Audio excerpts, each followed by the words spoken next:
What's up, guys? This is awesome.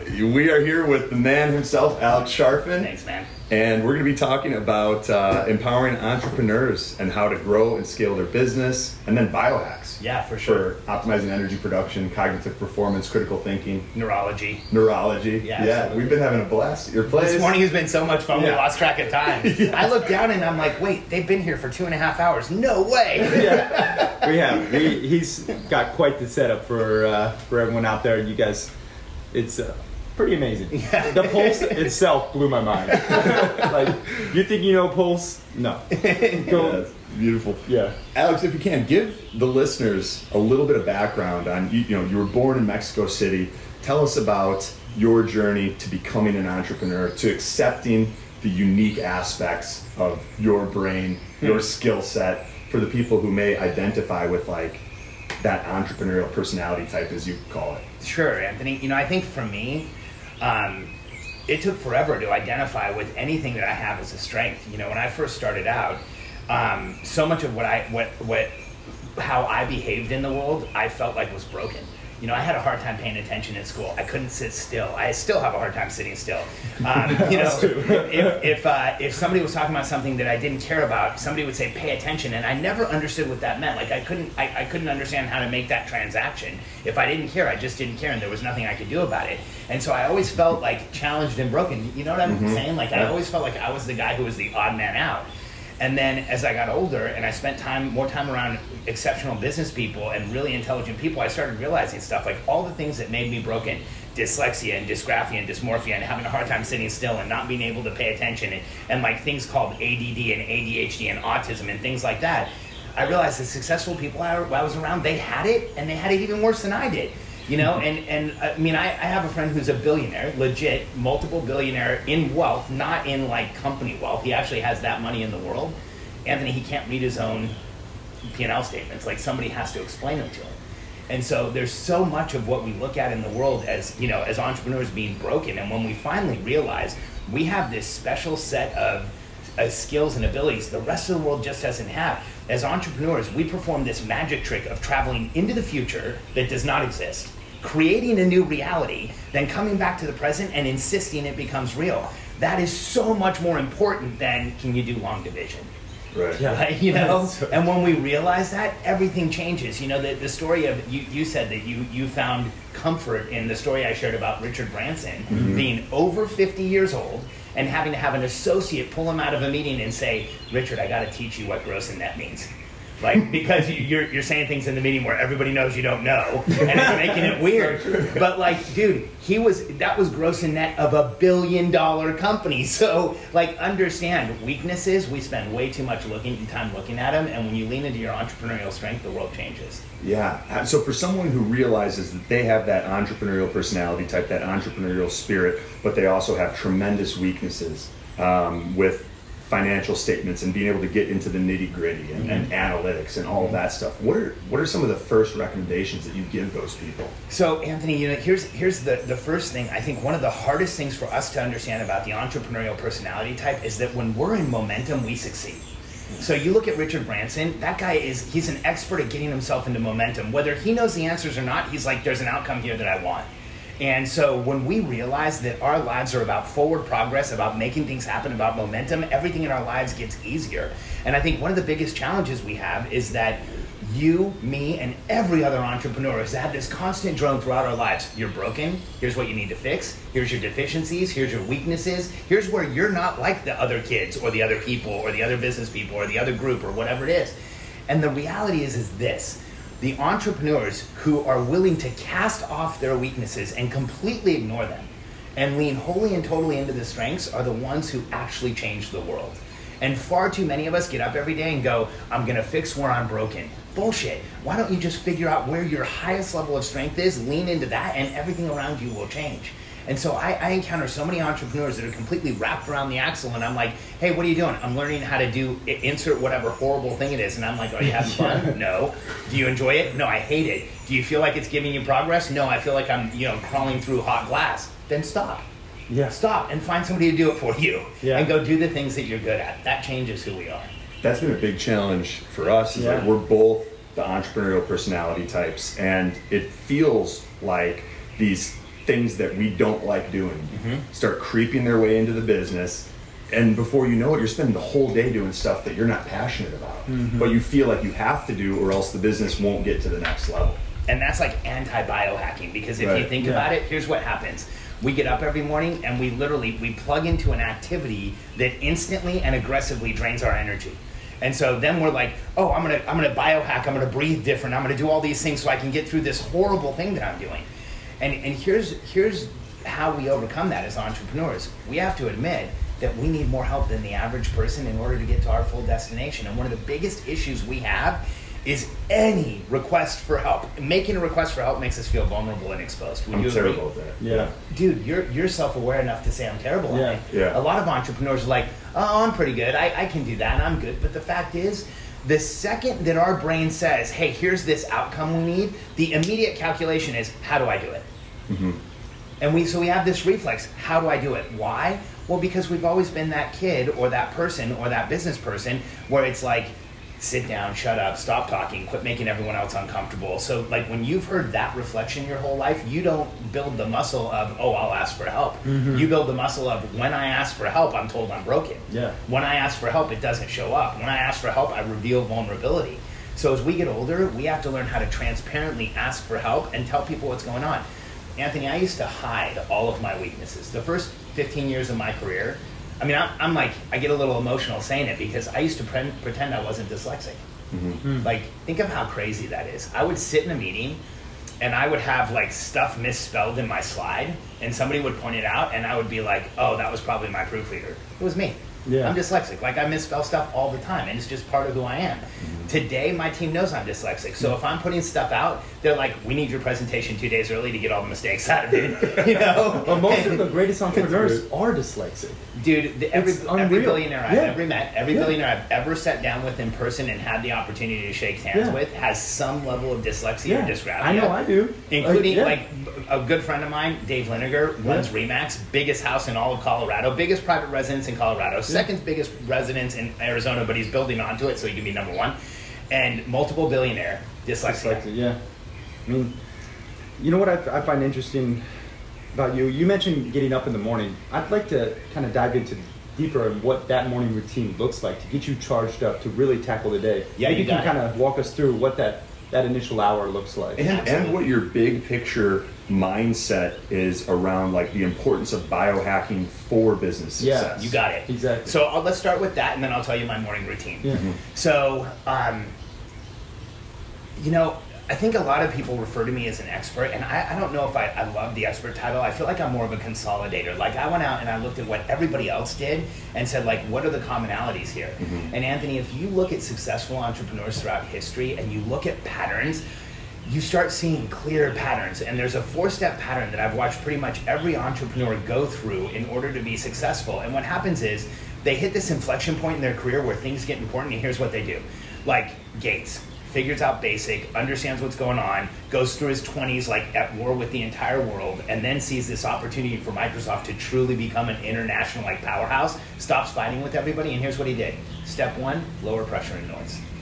Biohacking for me is about lowering noise. It's about increasing consciousness. It's about like, how do I make things in my life easier? I think one of the challenges with being an entrepreneur or an evolutionary hunter is that we are set up for challenge. When somebody says, hey, don't worry about this, it's going to be easy, our brains go, well, make it hard. Like, oh, then how do I make it into a challenge, right? And so in some cases, we have to say like, hey, no, it's just about making it easier right now. So step 1, lower pressure and noise in your life. Step 2, increase protection and support. If you want to have a business, an outcome, the world like you want it, you have to start asking for help. But Dave, who I just mentioned, has 95,000 people worldwide carrying his business card. Remax. Like, how incredible is that? But dude, that's 95,000 people that Dave Linegar has in some way said, I need your help. And he's also said, I will help you. So there's an exchange there. He lowers pressure and noise for them. They lower pressure and noise for him. They ask for protection and support. That's how you grow. If you lower pressure and noise, step 1. If you increase protection and support, step 2, your strengths and abilities will just show up. You know, we've got it twisted. As entrepreneurs, we're like, I'm going to go learn the strengths and abilities. Everything will get better. Lower the noise, increase support, you'll get better. Like, that's a magic equation that works every single time. You know, I look at entrepreneurs who have really gotten serious about that. Like, I'm going to lower the noise in my life. I'm going to build a team. And you and I watch these guys, Anthony. Mm-hmm. You see them on stage one year and they're not in great shape, no team. They sound good, but they're not really grounded. 2 years later, they're fit. They have a team. They've changed their body. They've changed their life. The company's blowing up. There's a reason. Lower the noise, increase support, strengths and abilities show, and then the fourth step is, if you do those three things, you can go out and make your greatest contribution. And people like us need a ton of support to make our greatest contribution. Like, just in the time that I've spent with the two of you, there's going to have to be a team there. There's going to have to be an enterprise there. There's probably going to have to be a research department there in order for you guys to do what you want to do in your life. So if you lower the noise, increase support, strengths and abilities show, you're going to make that outcome you want. Beautiful, yeah. So yeah, that's my whole life is about those four things, and my coaching's about those four things. Yeah. What are some of the systems and practices that you have applied in your life and that you apply with clients for that morning routine, the biohacks, as Carrie mentioned? Like, how do you start taking small steps to integrate these changes? Yeah, so what you just said, Anthony, is the first part of it. It's routine. Mm-hmm. You know, everybody wants to find the result or the like, here's the one thing I'm going to do. It's never one thing. Mm-hmm. It's routine. And it's changing the systems and the structures you have around you. So one of the things that we start with every client is hydration. Before we talk morning routine, before we even talk about what our program has, like literally the first conversation we ever have in our sales process, we bring up hydration. Huh. And understand, we're not teaching biohacking. Yeah. We're not a health company. You know, we teach people how to grow and scale businesses, but we know that if I was to grab your neck and choke you, within about 2 minutes, your body would tell us that you needed oxygen because you'd be in a full spasm and there would be all kinds of stuff going on. So other than oxygen, the next most important element that you take in is water. Mm. The problem is you can get to the point of almost dying dehydration. Your body's not going to tell us you need it, because we have gotten to the point where we can suppress that instinct. If we fully hydrate one of our clients, everything changes. So we have a program where we have a 10-day water right now. Made you thirsty, didn't I? We have this thing called the 10-day natural thirst challenge. If you go to getthirstynow.com, we'll link to that too. And Anthony, it's actually a evolutionary protocol to reawaken the thirst instinct, because we shut it down. It's that same. You know, if your body says, "Hey, you're thirsty," it diminishes with age. It diminishes with age, it diminishes with stress, and it actually turns off in fight or flight. Mm-hmm. So when you go into fight or flight mode, if your body's accelerated, your digestion slows down, your hormones get out of whack, your thirst instinct turns off, and your hunger instinct turns off.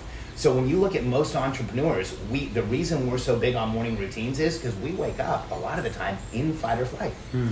If you have a lawsuit going on, if you have a major launch going on, a lot of growth going on, you're hiring somebody, you wake up, you can almost instantly get into that acceleration again.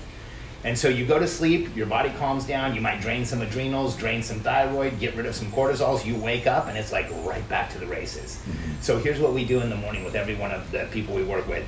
We have them create a routine that starts with very first thing, hydration. Get up in the morning and hyperhydrate. You know, and if you look at, like, I'm not the only one saying this, pretty much everyone who talks about morning routine is like, taking on water is the most important thing you do.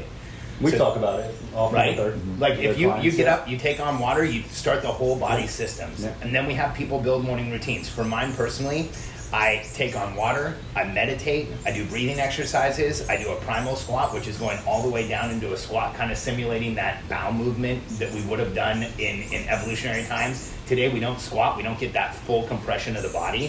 So I do multiple squats. I lay on, or I use the rock mats that you guys saw upstairs, and then I have a routine that, like, I literally check the boxes. So I don't try and do it by memory. Everything that I do is written down. And here's why. That's hilarious. I'm the same way. I've got it on the fridge. It has to be. I feel like a little kid, but it helps. You know what, though? Sometimes we need to treat ourselves like little kids. Because here's why. We're entrepreneurs. And you have to realize that there's going to be a day where your morning routine does not take precedent in your mind. In your evolutionary mind of trying to win the battle, there's going to be a day where the morning routine doesn't matter. And if it's written down, that will be your North Star. If it's not written down, here's what happens. Every day you go through your morning routine, you are using decision-making. Decision-making fatigues. It's a finite amount of resources. You can't make endless decisions, especially as an entrepreneur. So if you write down your morning routine, you put decision-making back in the tank. So every day you get up and you check the boxes, just like a little kid. what you're actually doing is freeing your brain to do other stuff. And so here's what happens, and you probably know this from having a written routine, is that within a few weeks of having a written routine, the morning becomes this insanely creative time. Yeah. Because your brain is now released from logistics. Yeah. So as you're like checking the box and going, okay, now I need to go drink water, I need to go on my morning walk, I need to do this. Like every morning I go on a walk with my kids, 20 minutes, multi-plane surface, whether I need to or not. When I'm thinking about those things, I'm thinking about the walk. When I'm checking a box, I'm on the walk and I'm having creative ideas like crazy. Do you find the same thing? Do you do journaling and morning pages by chance? I do. Oh, I do. Nice. That's been where that has opened up so much creativity. Where I find this massive resistance to sitting down and journaling, but as soon as I do, it's like everything opens up and all these ideas start coming. But I can't do it if I have distractions and I'm being bombarded. If I make the mistake of taking my phone out of airplane mode and letting interruptions in, then my brain goes to those and I'm reacting. I'm not creative and accessible for those ideas that could come to me otherwise. Oh, Anthony, you just brought up such an important part of the morning routine. So here's and I didn't talk about it earlier, but we should draw out what you just said. So what I just heard and what we try and do in morning routine practices is we set up a routine that turns off reactivity and creates proactivity. So how do you turn off reactivity? Well, first you have to eliminate any reaction, anything that you're going to react to. So phone in airplane mode, that's until the end of my morning routine. I don't even get into the phone. I don't want to react to anything. I don't want any distractions. Basically, turning on your phone first thing in the morning is letting anyone in the world manage your focus for the day. Yep. And it's random. Completely off, too. And it's completely random. So like, you're checking your phone first thing in the morning means anybody else is now going to manage your focus, your time, your energy, and how you enter the day. So turning off the phone, compressing reactivity as much as you can, and then going on that morning walk. Like going through some of the stuff that I said, but that 20-minute walk, we encourage every one of our clients to do it. And Anthony, I get a lot of hardcore clients. When I'm like, hey, you should go on a 20-minute walk, they're like, 20-minute walk? I lift like 7 tons of weight and go to CrossFit and I destroy shit and I climb mountains and, like a 20-minute walk, like you gotta be crazy. That's not enough for me. But when I can convince someone to go on the 20-minute walk, like I've got a guy in Europe who's a hardcore marathon runner and weight training and cross training and all kinds of other stuff. And when I first told him about the 20-minute walk, he kind of laughed at me. He's like, I do 13 miles a day and you're telling me to do a 20-minute walk. And I was like, yes, before the 13 miles. And so I convinced him to try it, and I think on his side, he was like, I'm going to try this so I can tell him how useless it was. He came back about 3 months later, and he's like, I just want to let you know I had a personal record in the London Marathon. I'm like, that's great, congratulations, what'd you do? He's like, 20-minute walk in the morning. Like, really? He said, yeah, dude, it's a complete game changer. Wow. He said on the morning of the marathon, he got up and did his 20-minute walk. He felt more focused, more connected, more there than he ever had been. He's in the starting blocks for the marathon. He said he wasn't accelerated. He wasn't all out of whack. He took off. He didn't have that thing where for the first 3 miles he ran too far. He was totally mind-body connected, personal record. Wow. And you're saying this doesn't have to be something that you do in solitude. You're doing it with your kids. No, I'm doing it with my kids. Yeah. And what do you attribute this to? Like downregulation of the sympathetic nervous system? Absolutely. Like less fight or flight? Here's what I attribute it to. If you think of us as evolutionary beings, right? So I look at a lot of like the history of how did we get to where we are as human beings. Well, if you look at evolution, if you got up in the morning and were living in a tribe, you would probably walk away to use the facilities. There'd be a walking period in the morning. There'd be like a reset period. And what I think happens is when you get up and you walk, especially like I'm walking with my kids, I'm having a casual conversation. We're connecting as human beings. I'm breathing in and out through my nose. There's absolutely no acceleration at all. So the nervous system is moving, but not accelerated. So it's convincing the body you are not in fight or flight. You're safe. You're safe. Yeah. So when I get back from the walk, literally I feel more connected. Yeah. I feel like the grass is greener. Like we take off and by the time we're coming back down the street, it's funny, I always think like it's so weird how the leaves look more crisp after a 20-minute walk and how like the air feels more clean and more clear. And it's because neurologically I've just completely engaged through using a passive activity of walking, but letting it convince my body I'm not in fight or flight. And you're doing it barefoot. I'm doing it in Vibrams. I wish I could do it barefoot. Whenever I'm in an environment where there's not red ants, I do it barefoot. But here in Texas, like the red ants are so brutal that you have to be careful. You're not safe with red ants, let's be honest. Well, and I'm allergic to them. So if I get a bite, it lasts like 2 weeks. But when I'm in California, it's like freedom. I get rid of that shoes. Oh, this is hilarious. This is beautiful. And just before we move on to some other cool stuff, with the hydration challenge, to give people who are not properly hydrating in the morning, what are some of what's the water that you drink? How do they calculate the quantity? Like, how do they make this a little bit practical? Is this all at getthirsty.com? It is. But let me give you like the highlights. Okay. So here's the simple part of water. The 10-day challenge is basically water only for 10 days. And everybody goes, no, I can't just do water. Here's no what coffee, happens. no tea, no coffee, no no tea, no nut. Here's why. What we want to do, Carrie, is evolutionarily, you would only be drinking water. Coffee, tea, any additive wouldn't have been there. And your body doesn't, so if you drink coffee, you're still getting water, but you're getting water that has to be heavily processed by your systems before the H2O component can be utilized. So for 10 days, we give the body nothing but water. And here's what happens, Food? Anthony. For sure food. No, okay. This is not a water fast. This is drinking water and then eating like you normally. I was like 98% of people just dropped off. Yeah, no, forget it. No. I don't want anybody to starve themselves. But here's what happens. And sometimes people say like, I need to take ketones in the morning, or can I take a nutrition shake? Yeah, I mean, there's some leeway there. But what you don't want to be doing is trying to reawaken your natural thirst instinct and drinking Diet Coke all day. It doesn't work. And so if you drink 16 ounces or more of water in the morning, that's called a hyperhydration.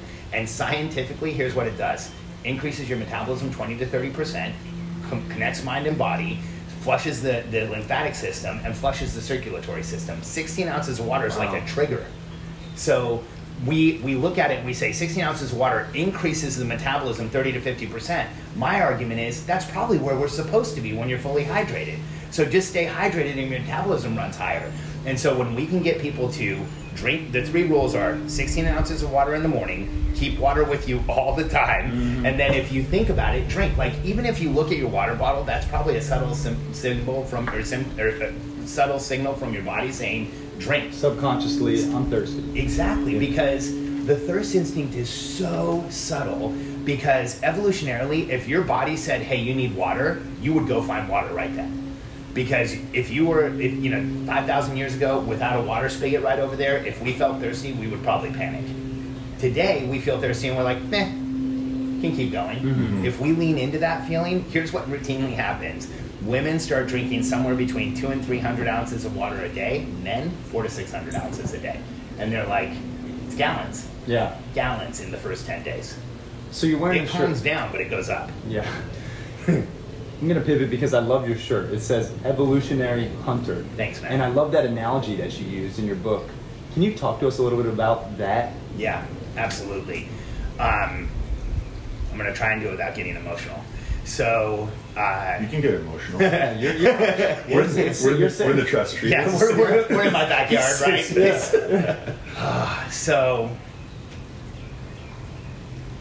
Carrie, a few years ago, I pivoted my business and I started doing a ton of research on, and I went even deeper into like who are entrepreneurs and why do we do what we do, and I've done a ton of research and reading of the life histories of successful people throughout our world, and I started seeing these similarities. Like when you look at successful people, there are these clear similarities.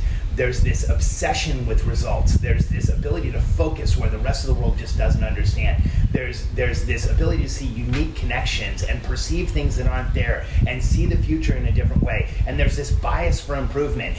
And I started stacking all those things up. And what I started seeing is that hey, there are people in the world that are unlike the rest of the world, and there's a ton of conflict there, and there's a ton of challenge there, and people like us experience a lot of pushback. And so when I look at the world, I see 4 types of people, and I'll let you guys and everyone else self-qualify who you are. And this came from reading. It also came from observation. I think the first big group of people in the world is the people who take care of other people, and these are the caretakers. They're the ones that enjoy the act of taking care of other people. I'll ask you guys if you're a caretaker. Here's the qualification question. Do you enjoy changing bedpans? Like a bedpan somebody who is used? No. So everybody else can't see you. I saw you. You both made weird faces. Both shook our heads. Yeah, entrepreneurs go like this. No. No, I don't. But if there was a caretaker here, and you ask the person, do you like changing bedpans? Dude, they would look at you congruently and say, if that person needed a bedpan being changed and I was here to change it, I feel fulfilled. Holy crap, I'm not like that person. Yeah. We are different, right? Yeah, But we need okay. that person. Yeah. We totally need that person. So they're the caretakers. And we need them in our companies. We needed them evolutionarily. There's a reason why the world survives. The second group of people is the communicators. Now, these are the people who talk. They like to carry on oral tradition. They like to share stories. They like to tell you stuff. The disqualification question for communicator is, do you enjoy small talk? No. It's resolute, right? Yeah. But dude, you take two communicators, put them at a water cooler, they'll talk for 45 minutes about a half-hour TV show, right? And like people like us will look over and go, what are they doing? I'll Houdini from Paleo FX after like 4 hours. Oh my God, dude. He's like, where are you? I'm like, I'll see you. Anthony, when I'm at an event and small talk, like if I get cornered into a small talk conversation, I'm like, should I stab a knife into my leg or fake a heart attack? Yeah. You know, like I get irrational. Me too. I get totally irrational. I'm like, I don't even think like myself because it's such a hard place to be, but communicators love it. And again, we needed that. We needed people to carry on oral tradition. We needed people to say, like, don't go over there, you'll die. There's a cliff. Don't go over there, there's a woolly mammoth.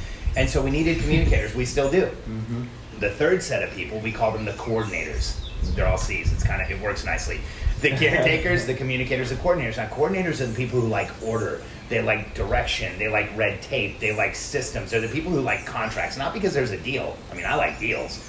They like the contract, right? And coordinators, the question for that is, do you enjoy sitting on committees? Not at all, right? Like, you said red tape, you had me at...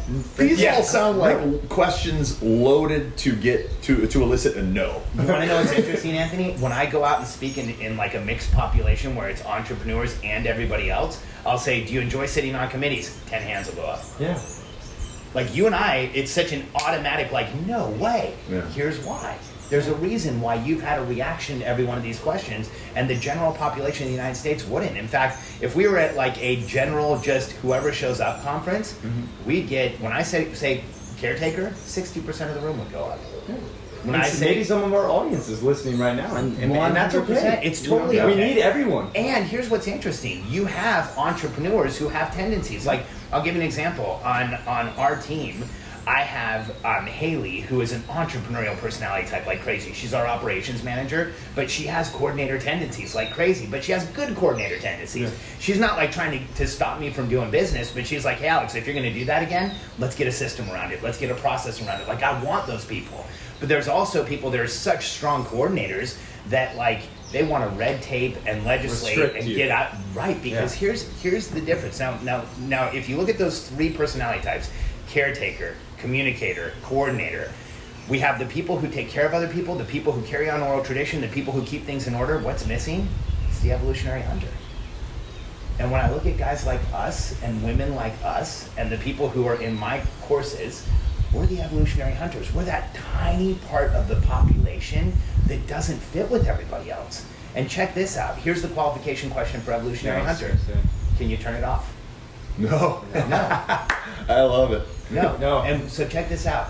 Whether you believe in intelligent design, like there's some higher power involved here, whether you believe in evolution, whatever your theory of humanity is, wouldn't it make sense that the small part of the population that gets up every day, goes out and kills things and keeps the tribe alive is also the part of the population that is hardwired not to be able to turn it off?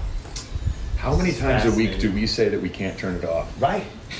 Every day. But you want to know what is driving you, Anthony? Like, here's my theory. Here's what's driving you. Millennia of human knowledge of people in our tribe, of the part of the tribe that is the hunters, saying you must go on, you must keep going, you cannot stop. This tribe will not survive if you do. And we're not driven by an internal motivation, and it's not an external motivation. The psychologists say you need to have either internal, intrinsic motivation, or external motivation. I call BS. We have intrinsic motivation. It's just there. Mm-hmm. You know you can't turn it off. Right. In fact, when an entrepreneur looks like they're not motivated, here's what's really going on. They're sitting still and their head is going crazy, right? Like you got, oh, that guy's checked out. No, he's checked into an entirely different equation you can't even see. And so that's why, my theory is we are the evolutionary hunters. We are that small part of the population that is put here to drive the tribe forward, to evolve this tribe. And I believe entrepreneurs are the only source of consistent, positive human evolution, and we always will be. For me, it's polarizing. And what I want us to know, and what I want you guys to walk out of this with, and anybody listening, is that when you look at who we are, here's the difference between us and all three of the other types of people that I told you about. if you run into a hardcore communicator or caretaker or coordinator especially, they live in the status quo. They live for today. Think about what they do. They're communicating in the present. They're coordinating in the present. They're caretaking in the present. We live in the future. And when you look at all those personalities, when they are hardcore on the spectrum, they cling to the status quo. We come in and say, we're going to change everything. So if you as an entrepreneur have ever felt like you have had inherent conflict with the world, let me resolve that for you. You have. You have. Because there are people that when we get up in the morning and say, I'm going to change this, they all go, oh man, knock that guy down.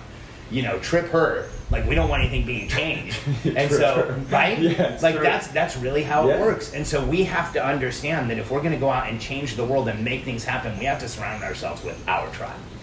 The C word that you use to describe the evolutionary hunter is? Oh, there wasn't a C word, but it's just the first three are C. The first three are C. Okay, that's the difference.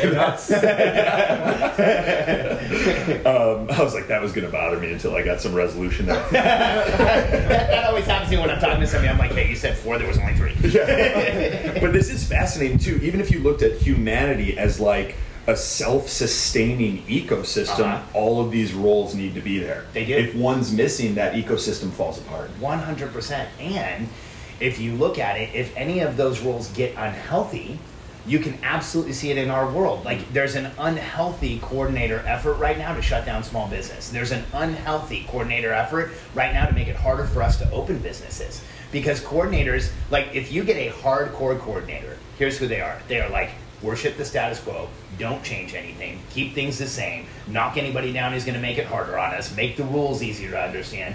And like you and I both know, we have conflict with that. Sounds like our government. I was going to say, it sounds like the politician personality type. It is. You know what? In a lot of cases, it is the politician personality type. In a lot of cases, it's like the committee sitting regulator, you know, like the IRS auditor. And like, they love that stuff. Making all these judgmental faces. But, no judgment. But you know what? Here's the other side of that coin. We, as entrepreneurs, if you find a coordinator with evolutionary hunter tendencies like Haley, Haley is the keys to the kingdom. We need to find one of those. She's amazing. And that's what we help entrepreneurs do, is we call it operators. Yeah. And what we call them entrepreneurial operators, or internally we call them evolutionary operators, because when you find an operator like Haley, here's what she does. She has enough of the evolutionary hunter mentality, not enough, she's mostly evolutionary hunter. She brings along enough coordinator that she's like, conquer in order. You know, she's not the person who's saying like, stop, don't grow, make it easier, you know, keep the status quo going. But she wants to go out and build massive things, but with a structure to it. Like, how do you? I kind of do that with you sometimes, because you're definitely hunter all out. You rein me in to a tremendous degree. Yeah. When I first signed on, it was like, oh yeah. Well, here, you want explicit directions. Here's what we would tell the two of you to do. Find an executive assistant, and male or female, like everybody always asks me, does gender matter? It really doesn't. I mean, we've seen it work with any gender, but here's what you're looking for. You're looking for somebody on the DISC profile that's a high DC. You want somebody who has D over the line and C over the line. DISC profile, where can people go to find out which one they are? So ironically, the best DISC profile in the market right now is free. Tony Robbins has it. If you go to tonyrobbins.com/DISC, you can take the test, and then when we're interviewing people, we say, go to tonyrobbins.com/DISC and then send us the results. And what you're looking for is, on the DISC profile, there's D, I, S, and C, and the D is the driver personality. The C is that coordinator personality. You want a driven coordinator. And when you find a high DC, like this is something we do in all the companies we work with. We have 70 organizations we work with. Probably half of them have a high DC coordinator. And when you find that person, like I have entrepreneurs come back to me and say, like, this is what I've been looking for my whole life. It's fun, like somebody who I can talk to, and he's not telling me to stop. They're telling me to grow faster. They're helping me do it. Like, I have clarity. And so these days, in my business, if I want to start a project, I don't start a project. I have the idea and I talk to Haley about it. Then Haley and I present it to the team. Then we get it into our system to execute the project. And then I know it's going to happen. So these days, it might feel to the observer that I go much slower than I ever have in my life. Because if I think of something on Monday, there's no way the project's happening on Monday. It's probably happening 3 weeks from now. But the way that it works now is instead of pulling the trigger on Monday, everybody's frustrated, nobody knows what's going on, I've thrown everybody off. I have a discussion with Haley, we get it into our system, we apply the project, it's completed at a level that it never would have been before, and we get multiple, like, exponential results. And you do the system once, and then you can follow it for life. Well, and that's the beauty of it. Carrie, that's the thing. These days, my thought process in my business is this something we're going to do ongoing? Because if it is, we lay down train tracks as we're doing it, so that it can happen over and over again, and it never takes effort. The analogy that's like coming to mind is almost like, I think of the Mongols or some of these cultures that like conquered many other different countries and cultures. If you were to just run through it and like pillage these other areas, but not set up systems to maintain order where you keep the control, if you just move through, the order will not be maintained. Yeah. But if you do it a little bit slower, and then you're like, okay, we took over this country, how do we keep that control that we just worked so hard for?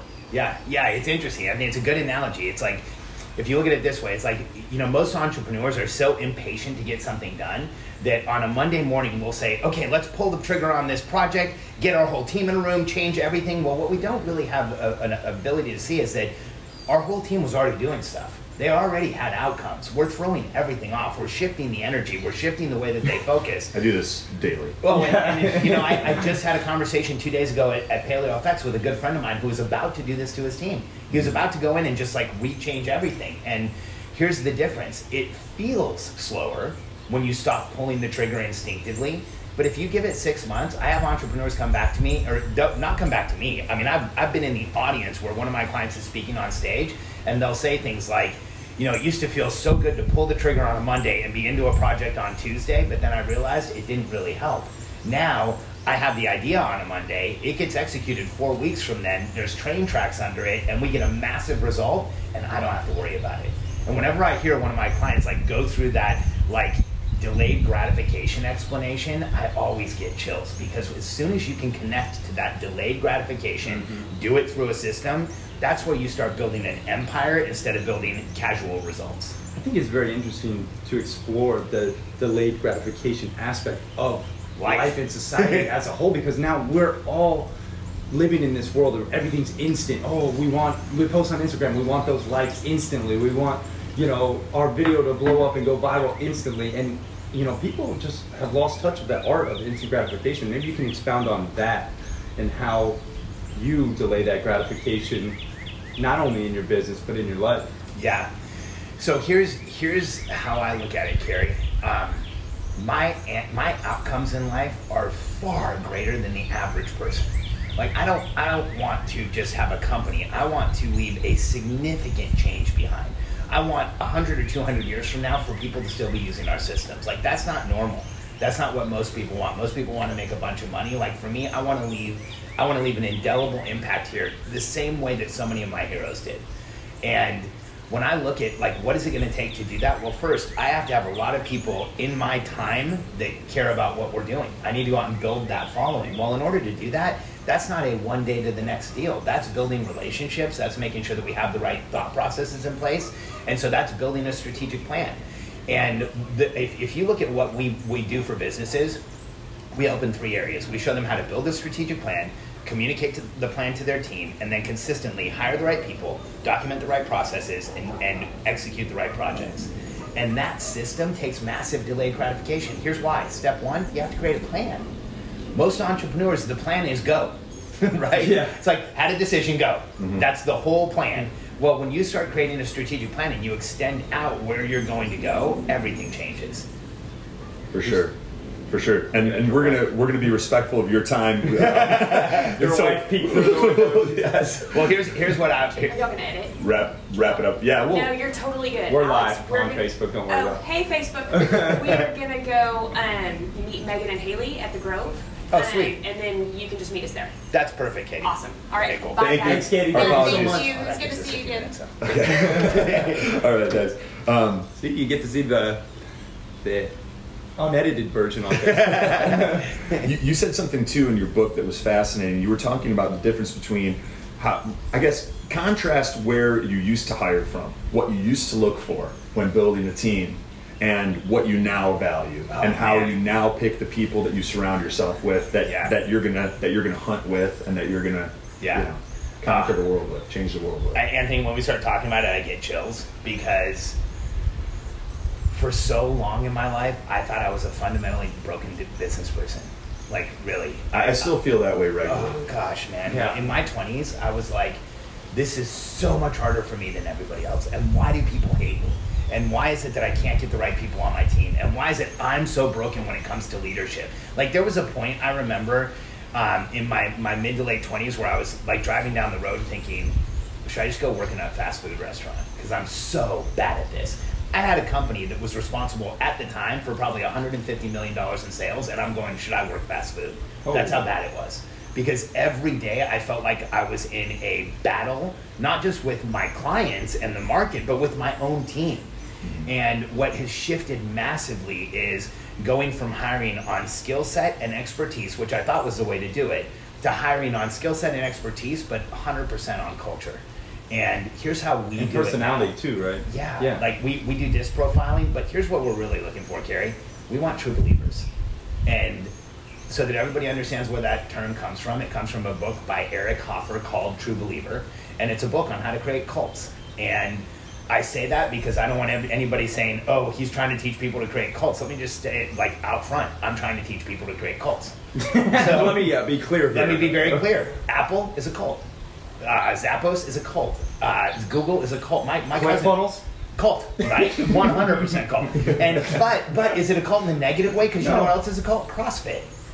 Right? So is CrossFit a negative cult? No, it's an incredible place. Like, there's so many people that get tons out of CrossFit. Is PaleoFX is a cult. Like, walk around that show. Yeah. There's people there that will fight you over paleo principles. Yeah, it's like, true. No joke. You walk down that. You're not keto, bro? Yeah, right, exactly. What? Like, I dare you to walk in there with a cup, like a box of Hostess Twinkies, and just go walking through the show. Somebody's going to knock it out of your hands, right?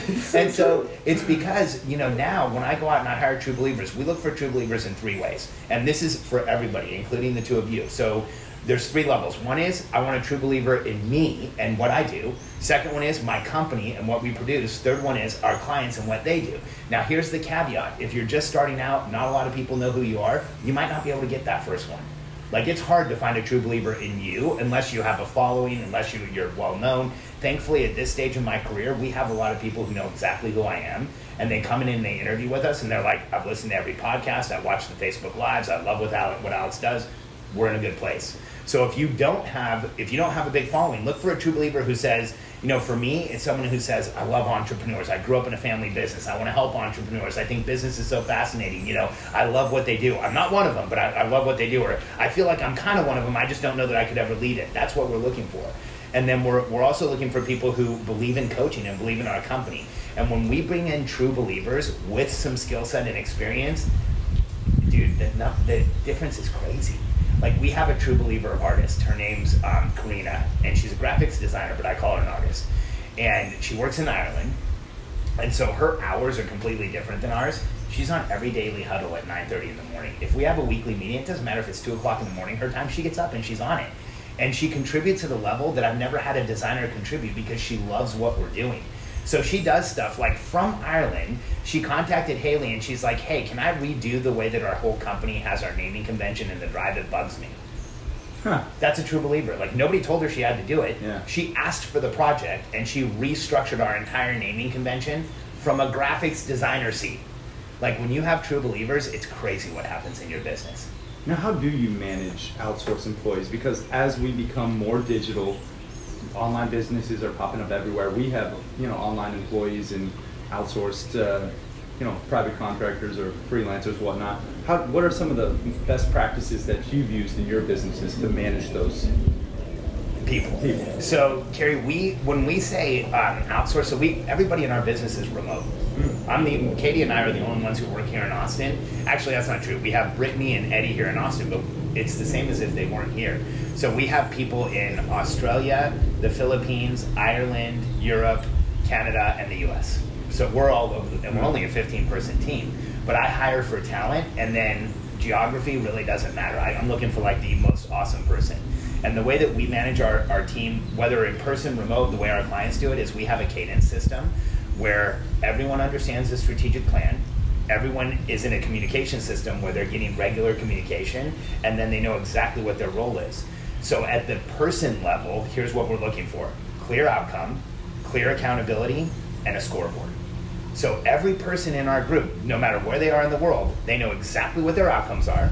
They know what their role is and what everybody else's role is, and there's a scoreboard to show them if they're winning. KPIs to keep track. Kind of. Like KPIs are, key performance indicators are, they get a little confusing. Yeah. Like I'm looking for a simple scoreboard. Let me give you an example. So Deanna, who's our coaching manager, I said, Deanna, I need metrics on coaching. I want you to show me where our coaching time's going. I want you to show me the numbers around coaching. So the metrics she reports are like what percentage of time coaching, what percentage of time not coaching, how many coaching calls were there, and what's our utilization. Those are kind of KPIs, but I'm looking at is like, what's the measurement for each role that I have in my business? Like Karina, a designer, we might say, how many new designs this week? How many new designs were released? Like, what did she put together? That way we know what's going on with each position. And then we look at it as each position on a weekly basis has the stuff they do anyway. Like this is what they're already doing, their ongoing activity, and this is the incidental activity. So like as an example, Rachel, who's in Australia, who's our writer, on a weekly basis, she's writing all the podcast descriptions, she's writing our email list, she's writing our social media content. All of that is just in a list that's static, and then anything extra or new is added on a weekly basis. And if you find true believers, here's what happens to us all the time. We will be in our daily huddle and somebody will actually go, hey, I finished everything yesterday, I need more work. And so anybody who ever says music to your ears. Totally, man. Here's what I always tell people. If you hire true believers, you will never have to motivate them. If you hire anyone else, you will never motivate them enough. That makes a lot of sense. One of the challenges that many entrepreneurs, myself being included in this category, find is you can spend all day doing things where you're active but not making any progress. Yeah. How do you help people that are working with you, people on your team, bring more consciousness and awareness to how they're spending their time, and then put their energy into things that actually move the needle? Okay, so we have a tool for this. Time is like the most important thing that we have. However, when you look at the tools around either the management or inventorying of time, they're not very good. And most of us don't really have a good idea of what we're doing with our time. So here's what we do with our team members, and here's what I do with myself. Every 90 days, we do a 2-week time study, and I just want to introduce this by saying it's an incredibly hard exercise. It's not fun. It's hard. You'll complain about it, and when you start it the first half day, you're going to be like, there's no way I can do this for 2 weeks.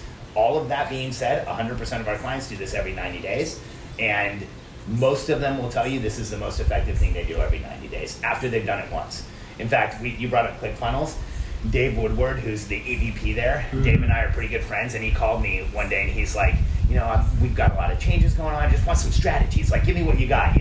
Dave's a really good guy. Yeah. And so we talked for about 30 minutes. I brought up the time study, and he's like, are you kidding? That sounds horrible. No. And I'm like, Dave, the reason you had the reaction like that is because this is exactly what you need to do. And he's like, you got to be kidding me, man. Like, this is not what I need. Is there anything else? You have another strategy? I'm like, no, Dave, this is it. This is what we should do. The easy magic bullet. So 3 days later, here's the time study. You sit down and literally every 15 minutes you write down what you're doing with a pen. No apps, no typing, no dictating. You write down what you're doing. Everybody's like, isn't that hard? Yes. Doesn't it take extra time? Yes. But here's what happens. It happened today. At the end of the second day, he left me a Voxer, and he's like, Alex, I hate this exercise, but it's probably the best thing I've done in years.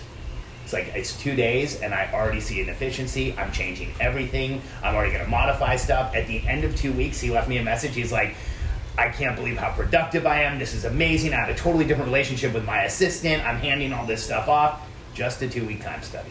And so when I have one of my team members do it, here's what often happens. Recently, Deanna, again, who runs coaching, was feeling like it was getting a little overwhelming, like maybe there was too much there. So we said, like, let's do a time study and figure it out, because what we're going to do is take that time study and hire someone. Well, she did the time study and came back to us and said, I'm really happy to report that after the time study, I found a ton of efficiency in my day, and I don't need anybody else. All right, we're doing it. We're doing it. I've known I need to do it, and I kind of just wanted to have this conversation. Where can people out there listening to this do this? Is it through your coaching program? How can they find out more about doing that and getting your services? And So if you want to understand more about the coaching program, the best place to go is probably billionairecode.com. That's where you can answer some questions. We'll show you where you are on the Billionaire Code, and then you can set up a call with a member of my team. Another place to get a lot of information about what we do is our Momentum podcast. You know, we put out some of our best content is on the Momentum podcast, and what it basically is when I'm coaching one of the 70 companies that we have, when something comes up, I'll just do a first-person podcast. And the way I look at the Momentum podcast is it's a daily conversation with the people I'm helping grow their business. So all of my clients listen to the podcast. It's kind of part of the program, and then we let everyone else listen along with them. That's great. Nice. This is fantastic. Yeah, this is Thank you. Yeah, this is a good time. Let's get into some biohacks. What do you think? Yeah, some biohacking related rapid fire questions. Deep.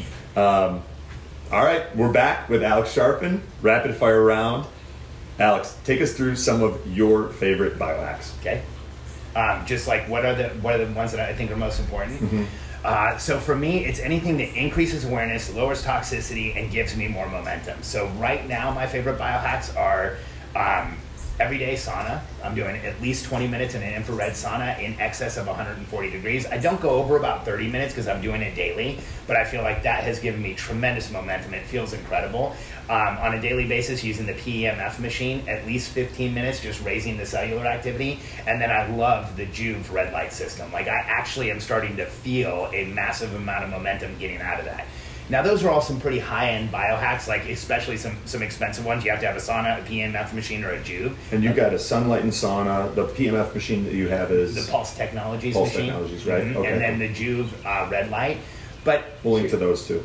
For sure. Here's some of the easy ones. Like, for me, I want biohacks that are simple and that are keystone habits that increase momentum everywhere but don't hurt anything. So for me, here are the big ones, Anthony. Hydration. Like, a biohack that makes every biohack better. Here's what I always tell people. It doesn't matter what supplement you're taking, what light you're standing in front of, how intentional you are about what you're doing in the day. If you're dehydrated, it's probably not working. Or it's probably not working to where it could. So if you want to supercharge everything, hydration. Second biggest biohack is 20-minute morning walk. No joke. If I can get people to do a 20-minute morning walk, chemically they improve, hormonally they improve, awareness improves. Dude, back pain, skin conditions, hair growth. Like, I know it sounds crazy, but I actually had a client come back to me and say, I feel like my hair stopped falling out since I started taking morning walks. Wow. But if you think about the stress of being in a fight or flight response all the time and being adrenally led and thyroid led, that will make your hair fall out. So the 20-minute morning walk. So hydration, 20-minute morning walk, and then some type of meditation or breathing practice. And it doesn't have to be something crazy. Like, a 3-minute meditation is enough to knock you out of a reactive period. And so for me, it's like, how do we make things the easiest we possibly can? Drink water, take a walk, and breathe. I love it. What about the footballs? Let's get into just briefly. Let's do it briefly. The little footballs races out. So you know, I think a lot of a lot of what we learn is, I think biohackers or business people or anything like that is because you have a severe weakness there. So one of the reasons why I think I'm really good at showing entrepreneurs how to set up systems in their business is because I'm terrible at that. So I had to figure it out. One of the weaknesses I have physiologically is I've always had really challenged feet. Like, I have a lot of pain in my feet. I've had some neuropathy in my feet. I've actually had some deformation in my feet because when I was younger, I grew really fast and they got compressed into shoes. So like, my feet aren't fully even developed. And so I did a ton of study and research on feet on how to get them better. And what I found was, it's not about getting them better. The feet are actually a key to health throughout the entire body. Like, foot health equals entire body health. And what we don't realize is there's lymphatic tissue in our feet that are responsible for the circulation for the feet. So, Anthony, that ball that you just had, I showed Carrie how to do this earlier. Oh, it really helps. We show people, it really helps, right? Yeah. And it's like this 3 minutes, and people are like, in 3 minutes, like I told you, I've had guys who have come back from war who have massive stress pain in their feet, and they've stood on the ball for 3 minutes, and they've got tears coming out of their eyes because nothing has relieved it so far. And so foot health is incredible. So here's the trick that I showed Carrie. If you want to release pain in your foot or release pressure in your foot and throughout the body, take a ball, roll it around on the bottom of your foot, find the area of highest pressure, and just kind of lean into it. Take it up to a pain level of 5 and breathe. And what you'll find is the pain goes away and you can increase the pain again. Do that several times. And here's what happens every time. Like, Carrie, you had kind of a surprised look on your face. Yeah. Because you spend 2 or 3 minutes doing that, and the entire foot feels open and loose and almost numb. Like, almost like there's no... I felt tingles in my arms. Yeah, because of It's just the full body. lymphatic system. Yeah. All right. You'll have to watch the video we shot. To It's one of learn my more about favorite this. biohack series. Yeah, you'll have to watch the video.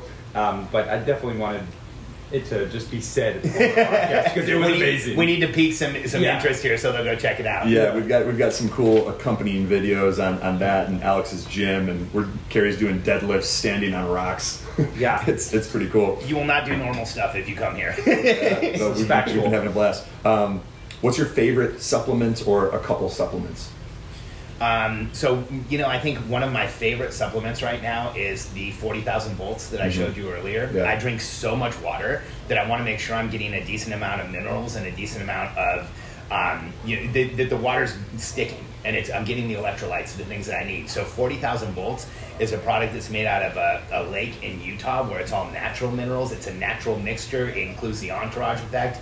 I love that supplement. But Trace Minerals Research. Yep. We'll link to it as well. Trace Minerals is awesome. And then as far as other supplementation goes, probably CBD oil. Yeah, Yeah. that's You pretty know? legit. We love CBD. CBD oil. Yeah, I mean, I love the Fab CBD. I use their oil. Josh Delaney, who created Fab, is a really good guy, and he gets his oils from Colorado. And I don't know if like you guys are familiar with the rules in Colorado, but in order to grow hemp or marijuana products, you have to be organic, no chemicals. All the water has to be filtered. So the Fab CBD product is a really solid product. And then if there was one other supplement, I think I'd have to say Qualia. Yeah. Yeah. I don't know if you guys are using Qualia, but Yeah. I don't use it all the time. Periodically. Periodically, Yeah. but when I need it, like when I'm if I have to go to an 8-hour event, that's like running a marathon for me.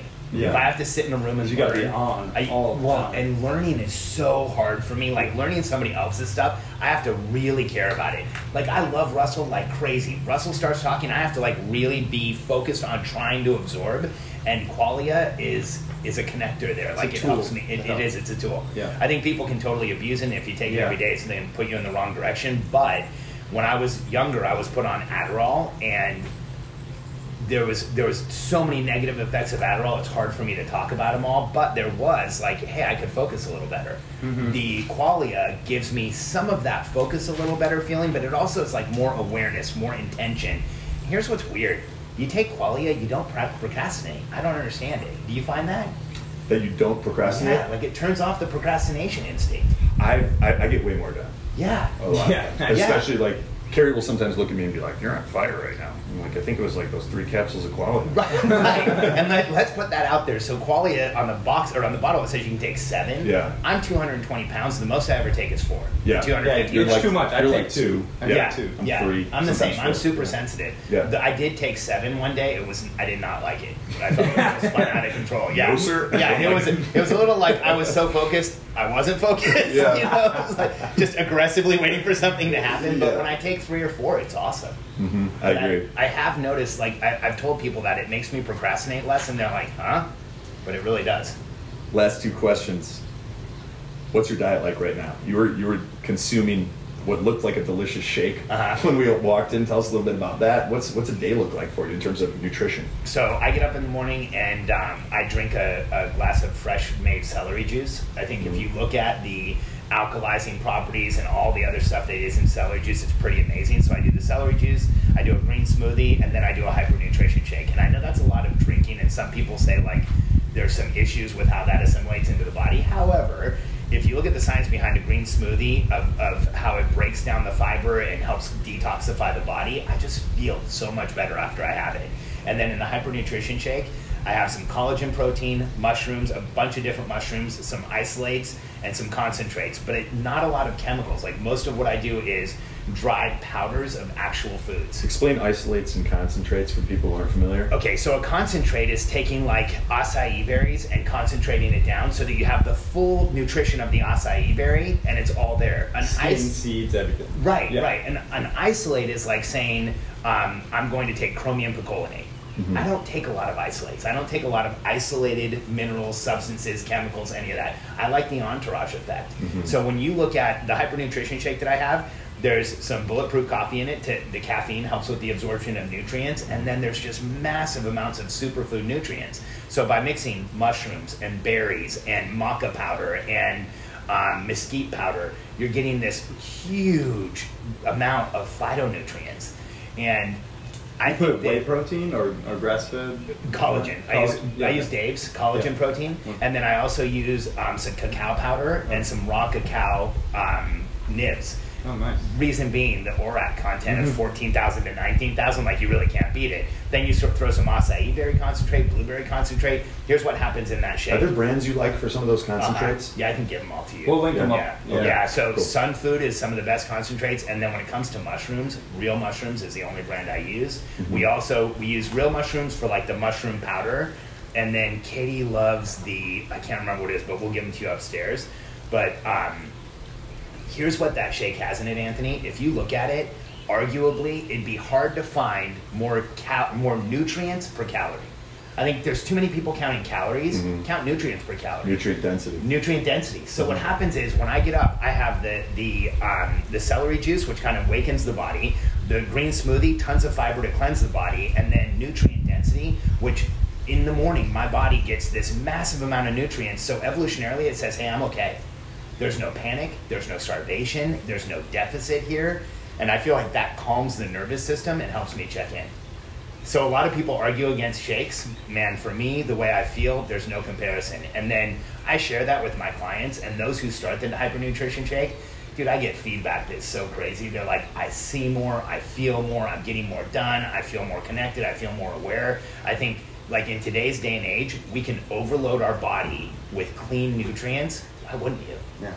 Right? Like your body's going to take what it needs and excrete the rest. If you take a bunch of isolates and vitamins, and I see people like this on Facebook taking vitamins, your body doesn't really know what to do with all that stuff. Like there's an argument, all those isolates, the human body's never encountered that before.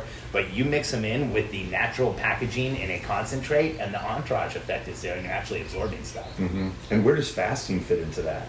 So, for me, once or twice a month, I'll take some time out of eating, like take a day, or I'll take a day where I don't eat, or I'll take a couple days where I don't eat. We also are about to do the Prolon fast, that like reduced calorie, like 4 or 5 day fast. And so it's definitely part of it.